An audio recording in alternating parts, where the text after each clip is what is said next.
here, Mr. Broderick Freeman. I'll let him introduce himself as far as his grade and his school, and he will come and then he'll recite his oratory presentation. Now, I've had the honor to have read it, and I read it a good 6 times. And I said, if I start to say it with you, just tell me to because it's really good and it's really encouraging, to have the powerful words from the youth and just how they feel they can make an impact. And more than feeling that they can make an impact, it's being encouraged to know that they can make an impact.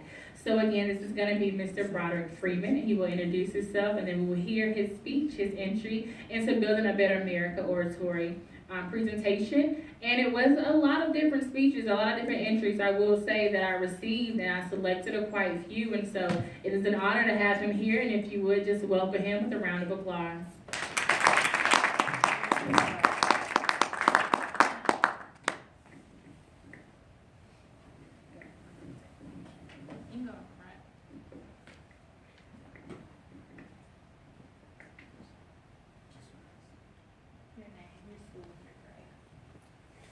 Hello everybody, my name is Broderick Freeman. I'm in 5th grade and I go to Killips Creek Elementary School in Kernersville. I wanted to do this dialogue because I want to suggest a couple ways kids can make a difference in the world. My first way of making the world a better place is by reducing waste.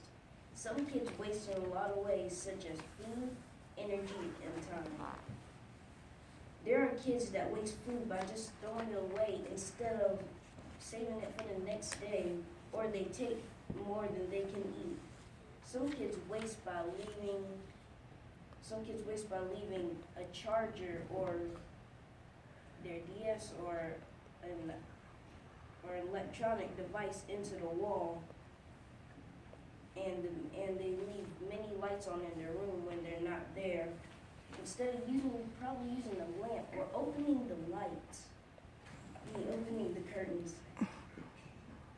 or by using small night lights that you can plug into the wall. Some kids waste time more than anything. Lots of kids just want to play, watch TV, play video games, play with their friends instead of probably doing some work or reading some. These things can help your brain stay strong too.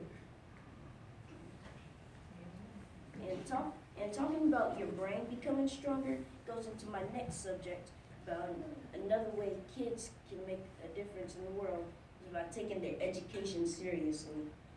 Some kids don't study or just don't care about their work. And they just give up easily. Some kids work as hard as they can to get the best grade they can get. I think everybody should do that so they can go to good colleges and have good lives. So study more, get help from a parent, teacher, guardian, and especially never give up to get the best grade you can get. My last but not least way we can make the world a better place is by treating others the way we want to be treated. If you see somebody being bullied, go help them instead of being a bystander.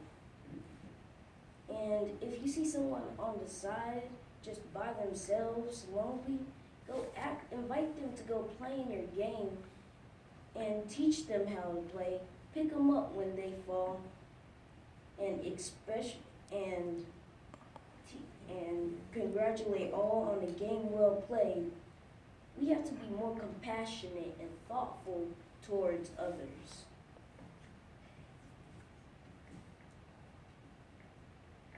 In conclusion, reducing waste, taking education seriously, and treatment of others are 3 good ways kids can make a difference in the world. Kids can make the world a better place, a safer place, a happier place.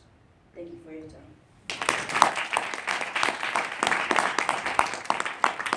Let's give Mr. Freeman another round of applause.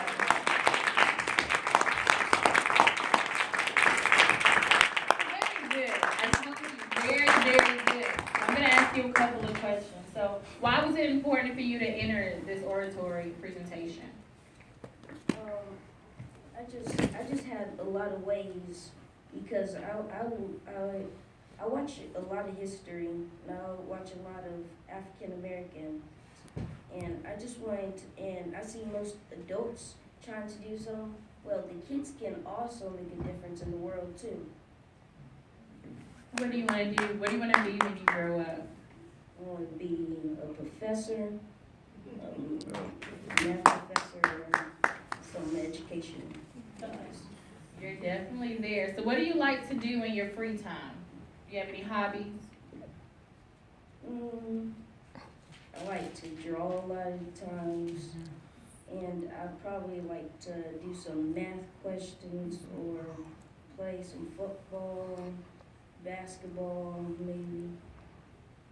Very good. Well, that was Mr. Freeman. Again, I am more than satisfied. You know, I wish the other students, if they do arrive, we'll definitely give them the time and the space, but I thank you. And on behalf of the International Civil Rights Center and Museum, you do have your own free membership, and there's a trophy being mailed to your school. It's going to be displayed there, and you're more than welcome to take it home. So I thank you, and I hope that everybody was inspired. I encourage you to continue that. Continue your life for history and for math, and continue that your encouraging spirit. It took a lot, I can say, to get up on the stage and talk to a room full of people and then to say about the things that you believe in. So I thank you, and the International Civil Rights Center Museum stands behind you 100%, from 5th grade all the way up to you being a professor. So I thank you today. And I thank everybody for coming out. That is going to be, again, the first, and we will definitely build on it. But I thank you for coming. And I thank you again, if I could have Broderick's family, please stand up.